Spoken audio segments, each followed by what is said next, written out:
Hello friends, मैं हूं अपूर्व ठाकुर और आप देख रहे हैं जागरण जोश। पश्चिम बंगाल के सियासी महाकुंभ का शोर अब शांत हो चुका है।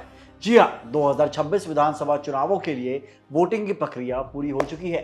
23 अप्रैल और 29 अप्रैल को बंगाल की जनता ने लोकतंत्र के इस उत्सव में बढ़ चढ़कर हिस्सा लिया और रिकॉर्ड तोड़ 92% से ज्यादा वोटिंग दर्ज की गई। लेकिन जैसे ही पोलिंग खत्म हुई, एक बार फिर वही पुराना विवाद सुर्खियों में आ गया।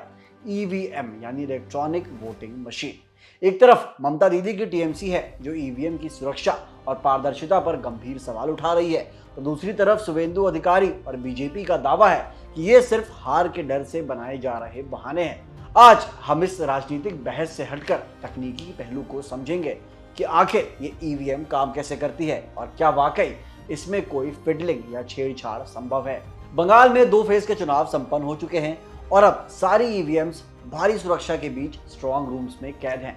सबकी नजरें 4 मई पर टिकी हैं, जिस दिन काउंटिंग होनी है। लेकिन नतीजों से पहले ही बंगाल का पारा चढ़ा हुआ है। कल की ही बात देख लीजिए, ममता बनर्जी खुद भवानीपुर के काउंटिंग सेंटर पहुंच गई और भारी बारिश के बीच घंटों डटी रही। उन्हें शक था कि ईवीएम्स के साथ छेड़छाड़ की जा सकती है। टीएमसी लीडर्स ने तो कई जगह धरना भी शुरू कर दिया है। पर सवाल यह है कि क्या वाकई ईवीएम को हैक करना या टेम्पर करना इतना आसान है?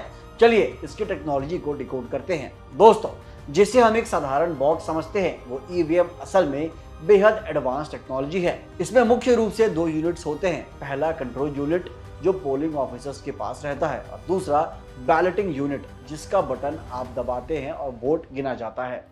अब सबसे बड़ा फैक्ट, ये मशीनें किसी भी इंटरनेट, वाईफाई या ब्लूटूथ से कनेक्टेड नहीं होती हैं। ये एक पूरी तरह से स्टैंड अलोन मशीन है। इसका मतलब है कि दुनिया के किसी भी कोने से कोई भी सिग्नल भेजकर इसे कंट्रोल करना नामुमकिन है। इसके अंदर लगी चिप वन टाइम प्रोग्रामेबल होती है, यानी एक बार जो सॉफ्टवेयर इसमें डल गया उसे दोबारा कभी बदला नहीं जा सकता। अब बात करते हैं वीवीपैट यानी voter verifiable paper audit trail की। जब आप वोट देते हैं तो बगल की मशीन में 7 सेकंड के लिए एक पर्ची दिखती है। ये पर्ची आपको भरोसा दिलाती है कि आपका वोट ठीक उसी कैंडिडेट को गया है जिसे आपने चुना है। चुनाव आयोग के कड़े नियमों के मुताबिक किसी भी संदेह की स्थिति में रैंडमली 5 बूथों की वीवीपैट पर्चियों का मिलान ईवीएम डेटा के साथ किया जाता है। अगर ये दोनों मैच हो गए, जो कि अब तक हमेशा हुआ है, तो इसका मतलब है कि मशीन 100% सटीक है। कई लोग ये तर्क देते हैं कि मशीन पहले से फिक्स्ड हो सकती है, तो इसका जवाब है रैंडमाइजेशन। चुनाव आयोग को भी आखिरी समय तक ये पता नहीं होता है कि कौन सी मशीन किस बूथ पर भेजी जाएगी। ये पूरी प्रक्रिया 2 बार रैंडमाइजेशन से गुजरती है, वो भी सभी पॉलिटिकल पार्टीज के एजेंट्स के सामने।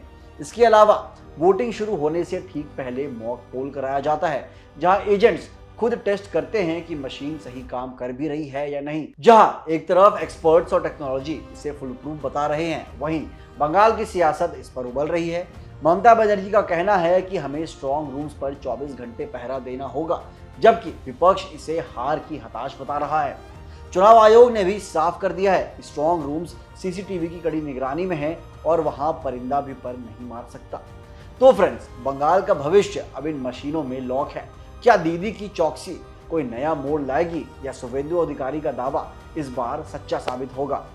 क्या ये बम्पर वोटिंग सत्ता विरोधी लहर है या ममता बनर्जी का जादू फिर से चलेगा? 4 मई को जब ये बक्से खुलेंगे तो हर सवाल का जवाब सामने होगा।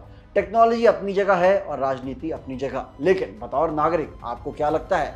क्या ईवीएम पर बार बार सवाल उठाना सही है? अपनी राय कमेंट बॉक्स में जरूर बताएं।